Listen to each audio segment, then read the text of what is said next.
Karnataka state वक्फ board की ताल्लुक से बदउनवानी की खबरें आम हैं। आए दिन कहीं ना कहीं वक्फ बोर्ड में घोटाले या वक्फ बोर्ड की ज़मीनों पर घोटालों की खबरें आम होती जा रहे हैं। लेकिन इस मरतबा एक ख़ास खबर ये है कि वक्फ बोर्ड के रियासती मेंबर मौलाना शाफी सादी पर इल्ज़ाम है कि उन्होंने गैर कानूनी तौर पर हुकूमत से फ़ंड लिया और उसका गलत इस्तेमाल करने की कोशिश की। इस मामले में अनवर मानपाड़ी जो वक्फ बोर्ड की रिपोर्ट जिन्होंने 2012 में बनाई थी, उन्होंने एक प्रेस कॉन्फ्रेंस किया और ये इल्ज़ाम लगाया कि शाफी सादी जो हुकूमत के नॉमिनी हैं, हुकूमत ने उन्हें नॉमिनेट किया है मेंबर, जो सुन्नी स्कॉलर कोटे में उन्हें नॉमिनेट किया गया है, उन पर यह इल्ज़ाम लगाया है कि उन्होंने एक मस्जिद जिसके वो सेक्रेटरी हैं, सादिया मस्जिद के लिए उन्होंने हुकूमत से ग्रांट की मंजूरी कराई। तकरीबन 19 लाख रुपए उन्हें मंजूर हुए, जिसमें से 5 लाख रुपए का इंस्टॉलमेंट उनके अकाउंट में आया। लेकिन जिस मकसद से उन्होंने ये अर्ज़ी दायर की थी कि सादिया मस्जिद की जो बैनरघट्टा बेंगलुरु में मौजूद है उसके कंपाउंड के लिए उन्होंने दरख्वास्त दायर की थी, लेकिन ये बताया जा रहा है कि उस मस्जिद का ऑलरेडी कंपाउंड है, वो मस्जिद मुकम्मल तौर पर 2015 में बनाई गई थी। बनाए हुए कंपाउंड पर दोबारा जो है उसी नाम पर जो है पैसा उठाने की कोशिश की गई है। इस पर अनवर मानपाड़ी ने न सिर्फ इल्ज़ाम लगाया है बल्कि आज उन्होंने ACB और लोकायुक्ता में शिकायत भी दर्ज कराई है। गवर्नमेंट से एक कंपाउंड वॉल के वास्ते हर मस्जिद को पैसे देते, किधर मस्जिदा नहीं है वो मस्जिदा को 20 लाख 15 लाख 16 लाख 17 लाख 10 लाख 8 लाख करके देते। कितने गवर्नमेंट से वक्फ बोर्ड थ्रू, वक्फ बोर्ड से रिकमेंडेशन जाना। हमारा वक्फ बोर्ड में मेंबरा में एक बड़ा एक 420 तक बोले जा हमारा शाफी सादी, उन्हें वो बीजेपी मेंबर नहीं है, वो उन्हें उसको एक शाफी एक शाहदिया स्टडी सेंटर करके उन्हें बनाया। उधर सब बना को वो प्रॉपर्टी में एक मस्जिद वो है करके बोला, स्लम चिल्ड्रन को भी कुरान पढ़ने की जगह करके बोल के कंपाउंड तबीच बनाया था। उसको फोटोग्राफ भी है। वो 2015 में उसका इनॉग्रेट हुआ। बड़ा बड़ा आदमी आगे बड़ा मौलाना साहब आके वो इनॉग्रेट हुआ। ये अब मेंबर बन गया ना। अब एक अक्टूबर में उन्होंने रजिस्टर किया, वो प्रॉपर्टी को वक्फ बोर्ड ने रजिस्टर किया।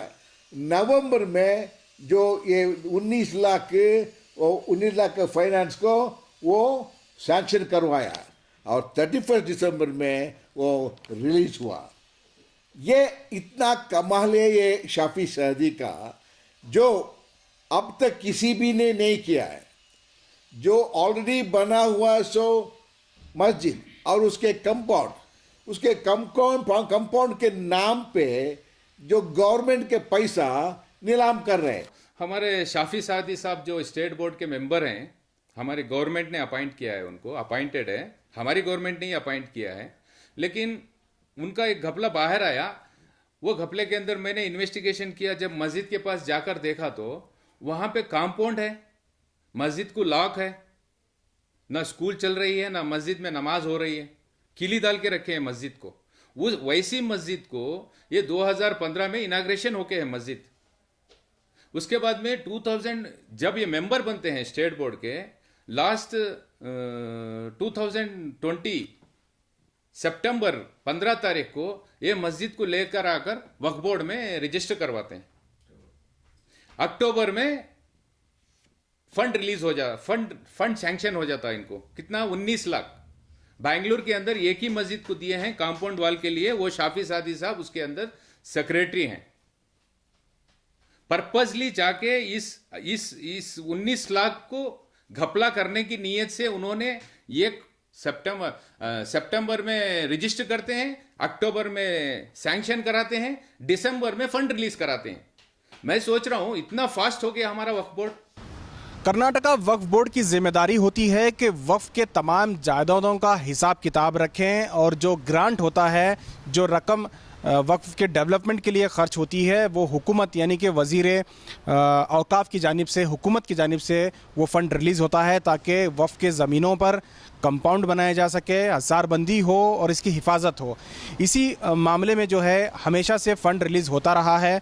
इस मर्तबा भी जो नई कमेटी जो ये आई है, इस कमेटी में जो फ़ंड रिलीज़ हुआ है उसमें 28 इदारों को फ़ंड रिलीज़ किया गया है, जिसमें तकरीबन 10 या 14 के आसपास जो हैं वो सिर्फ मंगलोर के और चिकमंगलूर के ही इलाके के हैं। और ये बताया जा रहा है कि सिर्फ साफ़ी सादी के चाहने वालों को ही ये रकम दी गई है और दीगर मेंबरों के या दीगर डिस्ट्रिक्ट्स में ये फ़ंड नहीं जारी हुआ है। इसका क्या मकसद है ये भी जानने की ज़रूरत है।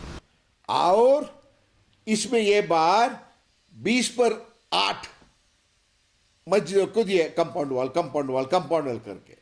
अब कितने कंपाउंड वाल दिए करके हम उधर जाके देखना है।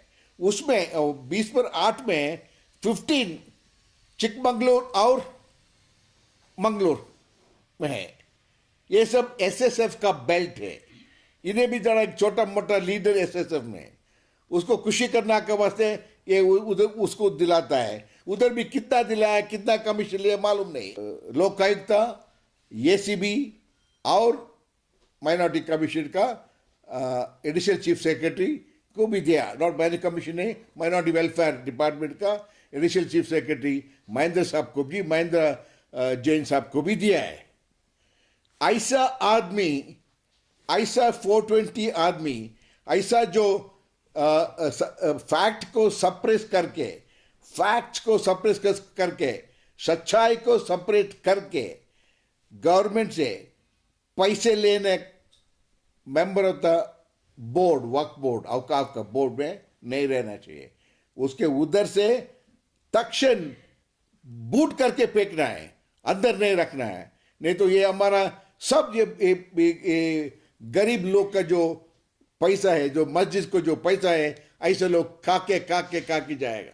मिनिस्टर इधर नहीं था, फोन में बात किया, फोन में बात करे, बाद में फोन ने बात किया, उसका सेक्रेटरी ने बात किया।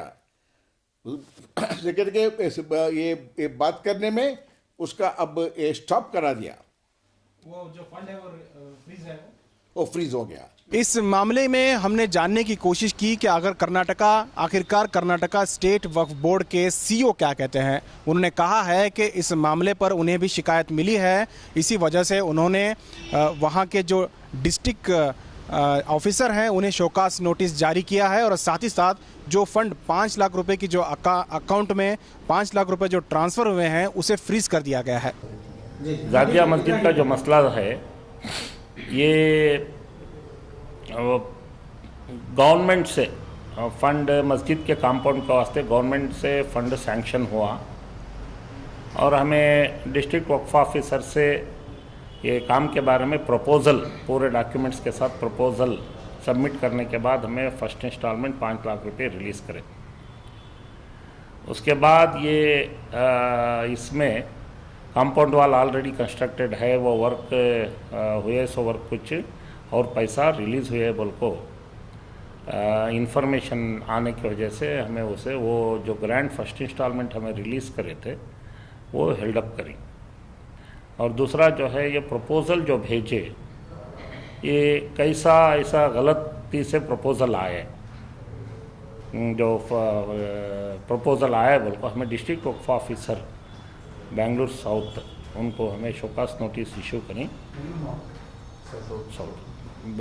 शोकास नोटिस इशू करें और वो 7 डेज में टाइम दी। वो शोकास नोटिस को जो रिप्लाई देख ले को वो बात वेरिफिकेशन करके हमें आगे लेके कार्रवाई करते हैं। कर्नाटका स्टेट वक्फ बोर्ड के रुकन शाफी सादी से हमने राब्ता कायम किया, उनसे पूछा कि आखिर ये मामला क्या है। उन्होंने कहा कि वो जल्द इस मामले में तफसीलात पेश करेंगे। उन्होंने किसी किस्म का फ्रॉड या गैर कानूनी काम नहीं किया है। आने वाले दिनों में शाफी सादी का किस तरह से बयान आता है ये देखने वाली बात होगी। देखा जाएगा कि आने वाले दिनों में इस ताल्लुक से किस तरह से हुकूमत कार्रवाई करती है, इस पर क्या जो एंटी करप्शन ब्रांच है वो किस तरह से काम करेगा, लोकायुक्ता किस तरह से काम करेगा, ये देखने वाली बात है।